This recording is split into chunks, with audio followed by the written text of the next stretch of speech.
ରାଉରକେଲା ବିମାନବନ୍ଦରର ସମ୍ପୂର୍ଣ୍ଣ କାର୍ଯ୍ୟକ୍ରମ ପାଇଁ ଏବେ ନୂତନ ଆଶା ସଞ୍ଚାର ହୋଇଛି। ଭାରତୀୟ ବିମାନବନ୍ଦର ପ୍ରାଧିକରଣର 6 ଜଣିଆ ପ୍ରତିନିଧି ଦଳ ଆଜି ରାଉରକେଲା ବିମାନବନ୍ଦର ନିରୀକ୍ଷଣ କରିଛନ୍ତି।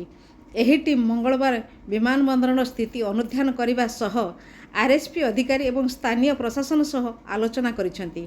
ରନୱେ ବୃଦ୍ଧି ପାଇଁ ଆବଶ୍ୟକ ଜମି, ବିମାନବନ୍ଦର ଜମିର ମାଲିକାନା ସତ୍ତ୍ୱ ହସ୍ତାନ୍ତର ପ୍ରକ୍ରିୟା, 4C ଲାଇସେନ୍ସ ଆଦି ବାବଦରେ ନିରୀକ୍ଷଣ କରିଛନ୍ତି। ଏହାଛଡ଼ା ରାତ୍ରିକାଳୀନ ବିମାନ ଅବତରଣ, ସୋଲାର ପ୍ୟାନେଲ ସ୍ଥାପନ, 250 ସିଟ୍ ବିଶିଷ୍ଟ ଟର୍ମିନାଲ ବିଲ୍ଡିଂ, କନଭେନ୍ସନାଲ ହଲ୍ ନିର୍ମାଣ, କ୍ୟାଫେଟେରିଆ, ଲାଉଞ୍ଜ ଆଦି ଭିତ୍ତିଭୂମି ବିକାଶ ପାଇଁ ଜମି ତଥା ଅନ୍ୟାନ୍ୟ ସୁବିଧା ସୁଯୋଗର ସ୍ଥିତି ମଧ୍ୟ ଅନୁଧ୍ୟାନ କରିଛନ୍ତି।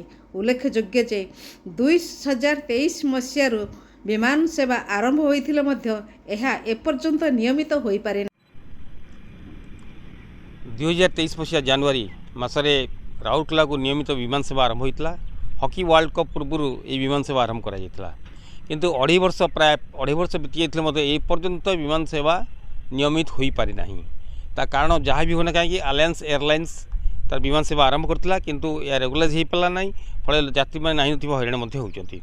एबे पुणी 5 जणिया टीम आछंती राउरकेला एयरपोर्टर निरीक्षण करने लगी एवं आखपाख अंचल जमी 13 नंबर सेक्टर है कि